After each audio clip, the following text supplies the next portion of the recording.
Morning boys. আজকে আমরা যে প্রসঙ্গে আলোচনা করব সেটা হচ্ছে কোষ সম্পর্কে আলোচনা করব। এটা মূলত আমাদের 9th স্ট্যান্ডার্ডের আলোচনাটা হবে। তোমরা অলরেডি কোষ সম্পর্কে একটুখানি জানো, কারণ ক্লাস 8-এ আমরা কোষ সম্পর্কে একটু আলোচনা করে এসেছিলাম।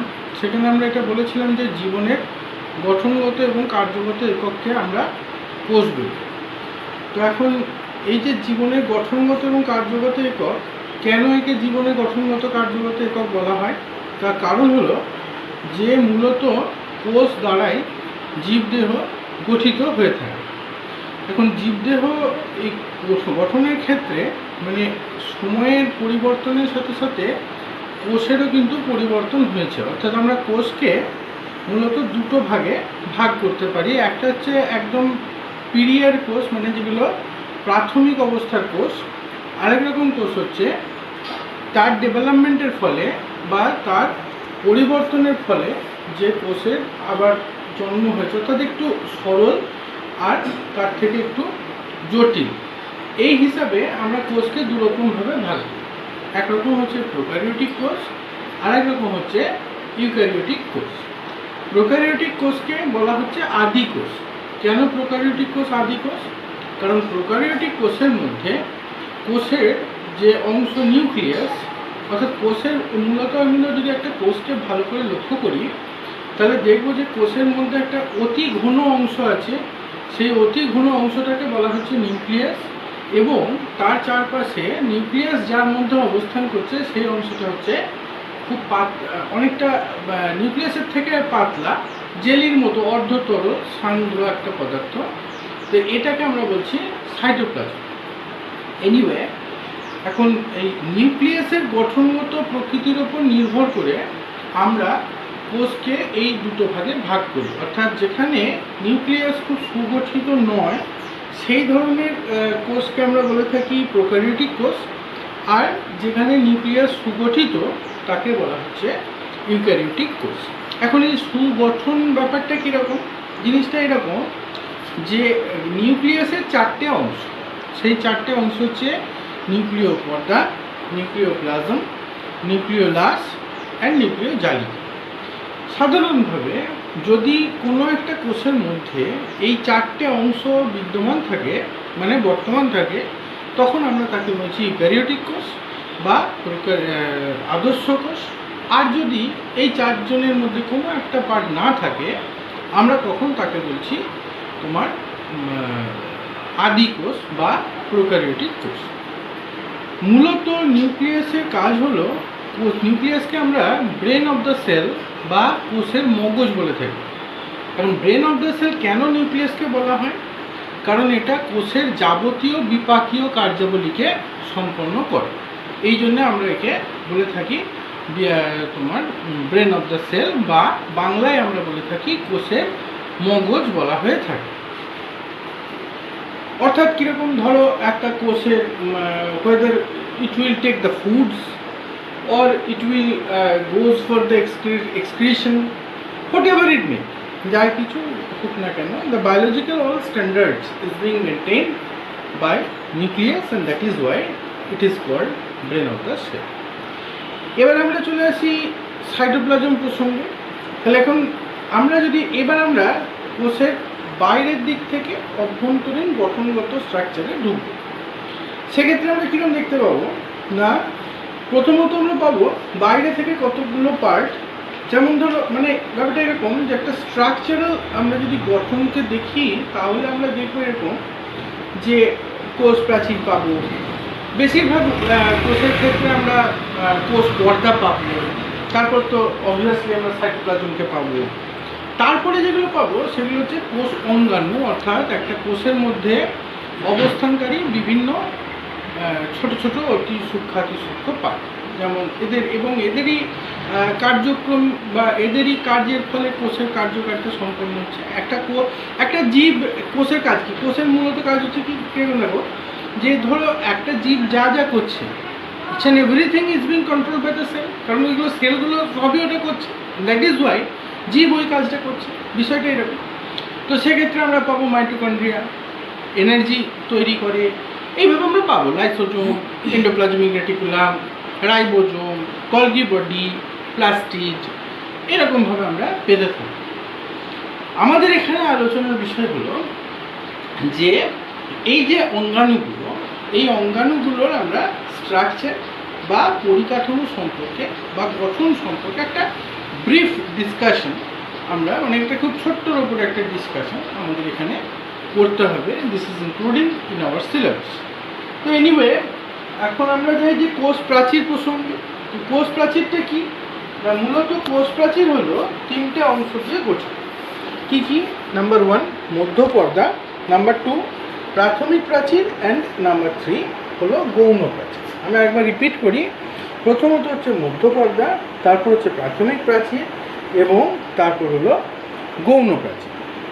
উদ্ভিদ কলার দুটি কোষের মাঝের অংশ, যেখানে একটা বিশেষ ধাত্র মতন অংশ থাকে, এটা হচ্ছে মধ্যপর্দা, যার গঠনগত পরিকাঠামোর মধ্যে আমরা যে যে রাসায়নিক পদার্থগুলোকে পাবো, যেমন ধরো পাবো ক্যালসিয়াম পেকটেট, বা আমরা পাবো ম্যাগনেসিয়াম পেকটেট, এগুলো আমরা পাবো।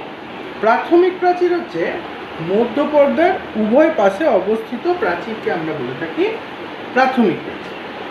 আর গৌণ প্রাচীর কাকে বলছি? গৌণ প্রাচীরকে আমরা আবার S1, S2, S3 এইভাবে ভাগ করে থাকি।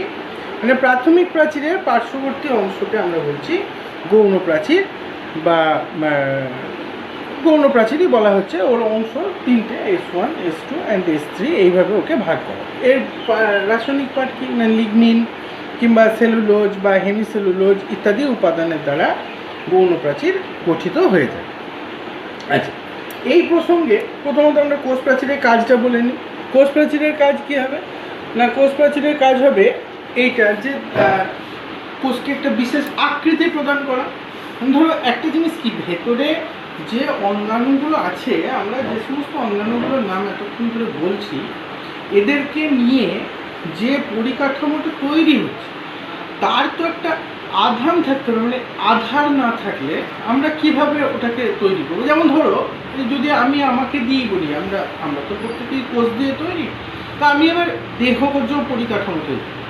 আমার বাইরের দিকের এই খোলটা, তোমাদেরও তাই, পৃথিবীর প্রত্যেকটা জীবেরই তাই, একটা খোল থাকে।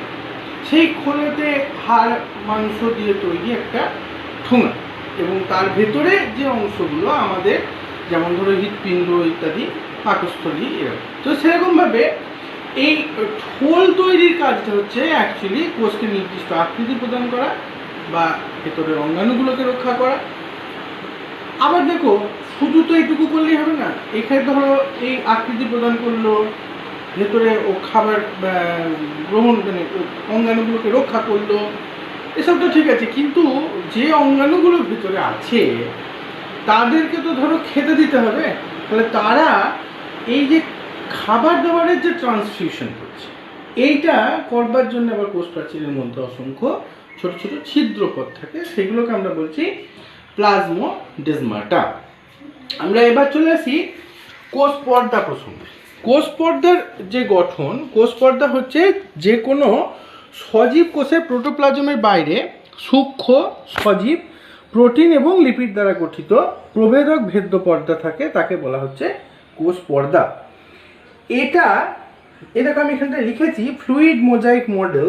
এই কোষ পর্দার ইলেকট্রনীয় গঠন প্রসঙ্গে বিজ্ঞানী সিঙ্গার ও নিকলসন, তারা দুজনা একটা এই মডেলকে প্রবর্তন করেছিলেন, যে কোষ পর্দার মডেল, সেটা ছিল ফ্লুইড মোজাইক মডেল। এই মডেল, এনাদের মত অনুসারে কোষ পর্দা মূলত তিনটে দ্রব্য দিয়ে গঠিত। কি কি? Phospholipid, protein and obviously carbohydrate. ফসফোলিপিডের আবার দুটো পার্ট, জলাকর্ষী মস্তক অংশ এবং জল বিকর্ষী পুচ্ছ অংশ। প্রোটিনের দুটো অংশ আমরা দেখতে পাই, বহিস্থ প্রোটিন এবং অন্তঃস্থ প্রোটিন, অর্থাৎ বাইরের দিকে একটা প্রোটিনের লেভেল আর ভেতরের দিকে একটা প্রোটিনের লেভেল, এটা আমরা দেখতে পাই কোষ পর্দার ক্ষেত্রে। তো এই যে ফ্লুইড মোজাইক মডেল, তোমাদের সিলেবাস অনুসারে তোমরা এইটুকু বললাই যথেষ্ট, এর বেশি আর কিছু বলার দরকার নেই। পরবর্তী যখন তোমরা আরও উঁচু ক্লাসে যাবে, তখন এই ফ্লুইড মোজাইক মডেলের যে ডায়াগ্রামেটিক স্ট্রাকচার বলো বা ইত্যাদি আরও ডিটেলসে তখন আলোচনা হবে। তখন এই কোষ পর্দার কাজ কী হবে না, মূলত কোষ পর্দার যেটা কাজ হবে সেটা হচ্ছে পিনোসাইটোসিস বা ফ্যাগোসাইটোসিস পদ্ধতিতে তরল কিংবা কঠিন পদার্থকে খাদ্য হিসেবে গ্রহণ করা। হ্যাঁ, প্রাণী কোষের তোমার সাইটোকাইনেসিসের ক্ষেত্রে সাহায্য করা। এখন এইগুলো প্রসঙ্গে একটু বলি। প্রথমত হলো ধরো এই পিনোসাইটোসিস বা ফ্যাগোসাইটোসিস পদ্ধতি প্রসঙ্গে একটু বলি, না যদি বলি তাহলে তোমরা ঠিক একটা ব্যাপারটা একটু অনুধাবন করতে পারবে না। পিনোসাইটোসিস পদ্ধতি হলো এরকম যে পদ্ধতিতে কোষের মধ্যে তরল খাদ্যবস্তু গৃহীত হয় তাকে বলা হয় পিনোসাইটোসিস পদ্ধতি, আর যে পদ্ধতিতে কোষের মধ্যে কঠিন খাদ্যবস্তু গৃহীত হয় তাকে বলা হচ্ছে ফ্যাগোসাইটোসিস পদ্ধতি। মূলত এটাও সেই খানিকটা আকৃতি প্রদান করার দিকে যাবে, তারপর ধরো খাদ্যবস্তু ট্রান্সমিশনের ক্ষেত্রে যাবে, কোষীয় আন্তঃসংযোগ রক্ষা করার ক্ষেত্রেও যাবে ইত্যাদি। এই কাজগুলো হলো কোষ পর্দার কাজ। আচ্ছা, নেক্সট আমরা চলে আসি সাইটোপ্লাজম প্রসঙ্গে। সাইটোপ্লাজম প্রসঙ্গে এরপরে কী হয়, সাইটোপ্লাজমের ক্ষেত্রে আমরা দেখো এটাকে দুটো ভাগে আমি ভাগ করে রেখেছি। একটা হচ্ছে এক্টোপ্লাজম, এন্ডোপ্লাজম, আর একটা হচ্ছে ধাত্র, মানে যাকে আমরা বলছি হাইলোপ্লাজম, এবং অঙ্গাণু। এইভাবে আমরা একে ভাগ করে রেখেছি। বেসিক্যালি এক্টোপ্লাজম হচ্ছে সাইটোপ্লাজমের অদানাদার অংশ, অর্থাৎ সাইটোপ্লাজমকে যদি আমরা একটু ভালো করে বিশ্লেষণ করি তাহলে আমরা দেখতে পাবো যে সাইটোপ্লাজমের মধ্যে একটা দানাদার অংশ দেখতে পাওয়া যাবে, আর একটা অদানাদার অংশ বা ওর থেকে একটু দানাদার নয় এমন একটা পার্ট আর কি। দানাদার মানে কি দানাবত অংশ, দানাদার অংশ। তো এর উপরে নির্ভর করে সাইটোপ্লাজমকে আমরা দুটো ভাগে ভাগ করি। আর একটা হচ্ছে হাইলোপ্লাজম, ধাত্র আর অঙ্গাণু। এখন ধাত্রটা কি, ধাত্র জিনিসটা দেখো, ধাত্র মানে কি বলতো, মানে যে কোনো কিছু ধরে রাখে, আমরা এইভাবে মনে রাখি যে ধাত্র হচ্ছে যে কোনো কিছু ধরে রাখছে। তাহলে সাইটোপ্লাজম হলো, আমি প্রথমেই শুরু করলাম যে কোষের কিন্তু দুটো পার্ট। আমরা কোষের মধ্যে যে অংশটা দেখতে পাচ্ছি সেটা হচ্ছে এরকম লিখেছি নিউক্লিয়াস, যেটা প্রসঙ্গে আমি প্রথমে আলোচনা করলাম। এরপর হচ্ছে যে সাইটোপ্লাজম, এই পার্টটাই কিন্তু এই অঙ্গাণুগুলো, এই যে অঙ্গাণু লিখে রেখেছি, এই অঙ্গাণুগুলো কিন্তু এখানে অবস্থান করে সাইটোপ্লাজমের মধ্যে। তো সাইটোপ্লাজম মূলত যেটা করে সেটা হচ্ছে যে কোষীয় অঙ্গাণুগুলোকে ধরে রাখে। আরেকটা কথা এখানে বলি তোমাদেরকে, একটু বোঝার জন্য দেবে, যেটা বলা হয়নি, কথাটা আমি বেরিয়ে চলে এসেছি, সেটা হচ্ছে দেবে প্রোটোপ্লাজম। প্রোটোপ্লাজমকে আমরা প্রাণের ভৌত ভিত্তি বলে থাকি। আচ্ছা, প্রোটোপ্লাজম কি? তাহলে আমি এতক্ষণ তোমাদেরকে প্রোটোপ্লাজমের নাম করে দিই, এবার হট করে প্রোটোপ্লাজমের নাম করতে শুরু করলাম। এটা কি না, সাইটোপ্লাজম অ্যান্ড নিউক্লিয়াস, এই দুটোকে মিলিয়েই আমরা বলে থাকি প্রোটোপ্লাজম, এবং একেই আমরা প্রাণের ভৌত ভিত্তি বলে থাকি।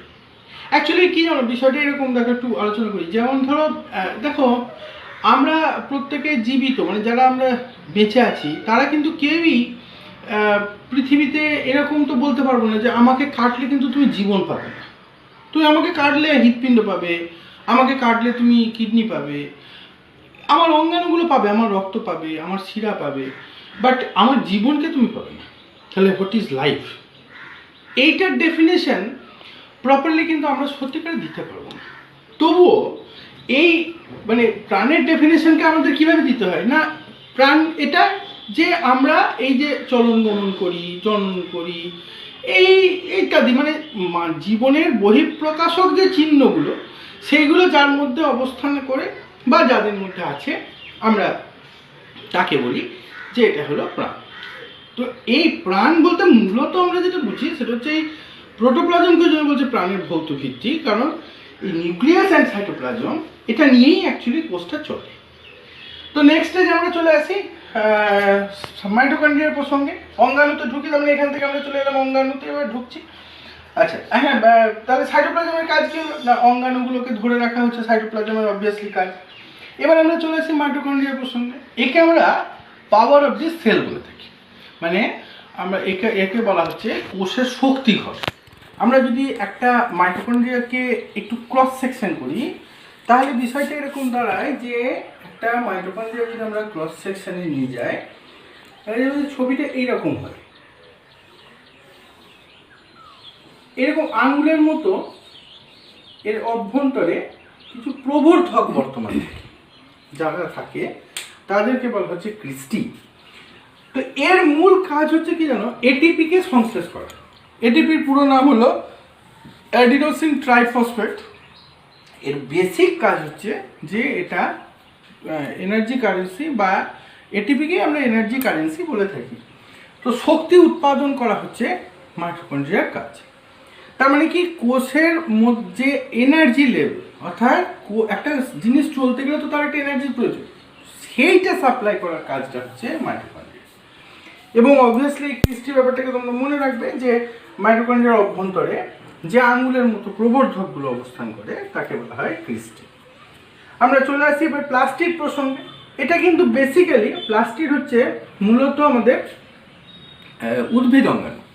তো এই অঙ্গাণুটা তিনটে ভাগে বিভক্ত। একটা হচ্ছে ক্লোরোপ্লাস্টিড, একটা হচ্ছে ক্রোমোপ্লাস্টিড, আর একটা হচ্ছে লিউকোপ্লাস্টিড। ক্লোরোপ্লাস্টিড হচ্ছে যে প্লাস্টিডের মধ্যে তোমার ক্লোরোফিল বর্তমান আছে তাকে বলছে ক্লোরোপ্লাস্টিড। এখন ক্লোরোফিল যেখানে আছে তার মানে কি, সেখানে উদ্ভিদ তার মধ্যে দিয়ে সালোক সংশ্লেষ প্রক্রিয়া সম্পন্ন করে থাকে। তাহলে ক্লোরোপ্লাস্টিডের অংশতে যদি আমরা আবার ক্লোরোপ্লাস্টিডের অংশকে দেখি, তাহলে তাকে আবার যদি দেখি তাহলে তখন আমরা দেখবো যে এর মধ্যে ছোটো ছোটো এরকম এই এই জিনিসটা এরকম হয় যে এইরকম একটা থলির মতো অংশ পায়, এবং এর ভেতরে এরকম চাকতির মতো অংশগুলো বিদ্যমান। এই যাদের মধ্যে আবার আন্তঃসংযোগীয় এরকম থাকে, তো একে বলছে থাইলাকয়েড। এইগুলোর মধ্যে দিয়ে উদ্ভিদ সালোক সংশ্লেষ প্রক্রিয়া বা ক্লোরোফিলকে ধরে রাখার কাজটা করে। ক্রোমোপ্লাস্টিড মূলত উদ্ভিদের ফুলের বর্ণ নিয়ন্ত্রণ করে। এই যে আমরা বিভিন্ন কালারের ফুল দেখছি না, এইটা কাজটা করা হয়, কাজটা করে থাকে যে সে হচ্ছে ক্রোমোপ্লাস্টিড। নেক্সট চলে আসি লিউকোপ্লাস্টিডের ক্ষেত্রে। এর কিন্তু তিনটে, এটা হচ্ছে মূলত খাদ্য সঞ্চয় করাটা কাজটা হচ্ছে এর। তো এক্ষেত্রে এই লিউকোপ্লাস্টিডের ক্ষেত্রে আমরা তিনটে ভাগেকে ভাগ করি, বিভিন্নভাবে খাদ্য সঞ্চয় করবার জন্য তিনটে পার্টে ভাগ হয়। একটা হচ্ছে অ্যামাইলোপ্লাস্ট, তারপর হচ্ছে অ্যালাইওপ্লাস্ট, তারপর হচ্ছে অ্যালিউরনপ্লাস্ট। তো অ্যামাইলোপ্লাস্ট হচ্ছে শ্বেতসার সঞ্চয় করে রাখে যে সমস্ত প্লাস্টিক, তাকে বলা হয় অ্যামাইলোপ্লাস্ট। তারপর হচ্ছে লিপিড সঞ্চয় করে রাখে যারা, তারা হচ্ছে অ্যালাইওপ্লাস্ট। এবং প্রোটিন সঞ্চয় করে রাখে যারা, তারা হচ্ছে অ্যালিউরনপ্লাস্ট। মূলত প্লাস্টিড এই হচ্ছে প্লাস্টিডের গঠনগত পরিকাঠামো। আমরা চলে আসি এবার এন্ডোপ্লাজমিক রেটিকুলাম বা এন্ডোপ্লাজমীয় জালিকা, যার ক্ষেত্রে আমরা তিনটে পার্ট দেখতে পাই, সিস্টেরনি, টিউবিউল অ্যান্ড ভেসিকেল অবভিয়াসলি। এবং এটার কাজ হলো মূলত সাইটোপ্লাজমীয় কাঠামোকে গঠন করা, তারপর হচ্ছে সাইটোপ্লাজমের বিভিন্ন রাসায়নিক বিক্রিয়াগুলোকে পৃথকভাবে রাখা ইত্যাদি। এই কাজগুলো এন্ডোপ্লাজমিক জালিকা করে থাকে। গলগি বডি, এও একটা অঙ্গাণু, যার পার্ট হচ্ছে সিস্টেরনি, টিউবিউল, ভেসিকল অ্যান্ড ভ্যাকুয়াল। এর কাজ হচ্ছে কি না, গলগি বডির কাজ হলো যে তোমার কোষের ক্ষরণ কার্যের ক্ষেত্রে হেল্প করা, উৎসেচক, তারপর ধরো প্রোটিন ইত্যাদি পরিবহনের ক্ষেত্রে সাহায্য করা, হরমোন ক্ষরণের ক্ষেত্রে সাহায্য করা, হ্যাঁ, ইত্যাদি কাজগুলো এ করে থাকে। চলে আসি লাইসোজোম প্রসঙ্গে।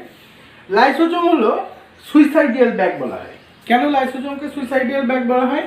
তার কারণ হচ্ছে এটা নিজের থেকে নিঃসৃত যে উৎসেচক তার দ্বারা কোষকে রক্ষা করে চলে, বা কোষকে রক্ষা করে চলে, অ্যান্ড দ্যাট ইজ ওয়াই। এবং যখন এই সুইসাইড ব্যাগ কেন বলা হচ্ছে না, এ নিজেকে তোমার হজম করে বলতে পারো, বা নিজেকে ডিজলভ করেও কোষকে বাঁচায়। মানে এই অঙ্গাণুটা নিজে মরে গিয়ে কোষকে বাঁচায়, অ্যান্ড দ্যাট ইজ ওয়াই একে আমরা বলে থাকি সুইসাইডিয়াল ব্যাগ বা আত্মঘাতী থলি। এমার্জেন্সি সিচুয়েশন কোষের যখনই তৈরি হবে তখনই কিন্তু লাইসোজোম হেভিলি অ্যাক্টিভ হয়ে যাবে। তো এর দুটো পার্ট আমরা পাই, সেটা হচ্ছে আবরণী পর্দা অ্যান্ড অবভিয়াসলি ভ্যাকুয়াল। এটা হলো উদ্ভিদ কোষের ক্ষেত্রে খুব গুরুত্বপূর্ণ একটা পার্ট। মূলত এটা গহ্বর। বেসিক জিনিসটা হলো এটা যে ভ্যাকুয়াল হচ্ছে গহ্বর, কারণ ভ্যাকুয়ালের মধ্যে ভ্যাকুয়াল ফাঁকা জায়গা, তো সেই ফাঁকা জায়গার হচ্ছে উদ্ভিদ কোষের ক্ষেত্রে আমরা ভ্যাকুয়ালকে দেখতে পাই। আমরা চলে আসি রাইবোজোম প্রসঙ্গে। রাইবোজোম হচ্ছে প্রোটিন সংশ্লেষকারী অংশ বা অঙ্গাণু, যেটা রাইবোজোম মূলত প্রোটিন সংশ্লেষ করে থাকে আমাদের প্রাণী কোষের ক্ষেত্রে। এটা প্রোটিন সংশ্লেষে অংশগ্রহণ করে। নেক্সট চলে আসি সেন্ট্রোজোম প্রসঙ্গে। এই সেন্ট্রোজোমের অ্যাক্টিভিটি কিন্তু খুব গুরুত্বপূর্ণ ইন ক্লাস 10। এটা কিন্তু আমাদের জন্য ভীষণ ইম্পর্টেন্ট হবে, কারণ দেখো এই একটা জিনিস বলি যে কোষ বিভাজনের ক্ষেত্রে সেন্ট্রোজোমের অ্যাক্টিভিটি ভীষণভাবে প্রযোজ্য। তো সেই জন্যে সেন্ট্রোজোমের মূল কাজ হচ্ছে কোষ বিভাজনের ক্ষেত্রে অংশগ্রহণ করা। এবং কোষ যদি বিভাজিত না হয়, মানে একটা সেল বা একটা কোষ যদি বিভাজনে না যায় বা বিভাজিত না হয়, তাহলে কিন্তু কখনোই ওটা নতুন করে কোনো সেলের উৎপত্তি করবে না। তো এই হচ্ছে সেন্ট্রোজোমের গঠনগত পরিকাঠামো। অ্যান্ড মাইক্রোটিউবিউলস হচ্ছে অনুনালিকা। এটা অতি ক্ষুদ্র প্রোটিন দ্বারা গঠিত সূত্রাকার অংশ, অসংখ্য লম্বা ফাঁপা নলাকার অংশ। এর কাজ হচ্ছে সাইটোস্কেলিটন গঠনের ক্ষেত্রে অংশগ্রহণ করে। সাইটোস্কেলিটন মানে সাইটোপ্লাজমের কঙ্কাল বলা হয়। সাইটোপ্লাজমের মধ্যে অনুনালিকা দ্বারা গঠিত বিশেষ গঠন, তোমরা এটুকু বললেই হবে। আর কোষ বিভাজনের সময় এরা বেম গঠন করে বা অ্যানাফেজিও চলনের ক্ষেত্রে কিন্তু অনুনালিকা সাহায্য করে। অ্যানাফেজিও চলনটা প্রসঙ্গে বলে রাখি, এগুলো তোমরা এখন নতুন নতুন শুনছো তো তোমার মনে হতে পারে যে কী একটা স্যার বলছেন। তো অ্যানাফেজিও চলন হচ্ছে কিছুই না, কোষ বিভাজনের সময় যখন হয় তখন তার দশা হচ্ছে অ্যানাফেজ। মানে কোষ বিভাজনের মাইটোসিস, অনেকগুলো বিভাজনের দশা আছে, তার মধ্যে মাইটোসিসের দশা হলো prophase, metaphase, anaphase and telophase. সেই অ্যানাফেজিও চলনের ক্ষেত্রে এটা কাজ করে। তাহলে এই হচ্ছে মোটামুটিভাবে আমাদের কোষের আউটলাইন স্ট্রাকচার, বা বলতে পারি আমরা ইলেকট্রনীয় স্ট্রাকচার। আর প্রোক্যারিওটিক অ্যান্ড ইউক্যারিওটিক কোষের মধ্যে পার্থক্য অবশ্যই তোমরা ওটা রেডি করবে। খুব সোজা ব্যাপার, এমন কিছু শক্ত নয় ওটা। ওটা যেমন একটা প্রিলিমিনারি জিনিস আমি বলি দিই, তারপর তোমরা বইটা ফলো করো। যেমন ধরো নিউক্লিয়াসের গঠন প্রোক্যারিওটিকের ক্ষেত্রে সঠিক নয়, আর ইউক্যারিওটিকের ক্ষেত্রে অনেকটা ভালো, মানে গঠনগত পরিকাঠামো সুগঠিত। এইভাবে এই প্রোক্যারিওটিক ইউক্যারিওটিকের ডিভিশন দেখবে তোমাদের কাছে আছে, অত চিন্তার কিছু নেই। বইটা ফলো করলে তোমরা পেয়ে যাবে। অ্যান্ড এই পার্টের কোশ্চেন যা যা হবে সেগুলো তো আমি পাঠিয়ে দিচ্ছি। তো এর পরের দিন আমাদের আলোচনার বিষয় হবে কলা। আর তারপরের দিনকে যে ক্লাস ডিভিশন আমি দিয়েছিলাম অ্যাজ ইউ নো দ্যাট, ওখানে আমরা বিভিন্ন অঙ্গগুলো সম্পর্কে আলোচনা করব, মানবদেহের যে অঙ্গগুলো সেগুলো সম্পর্কে আমরা আলোচনা করব।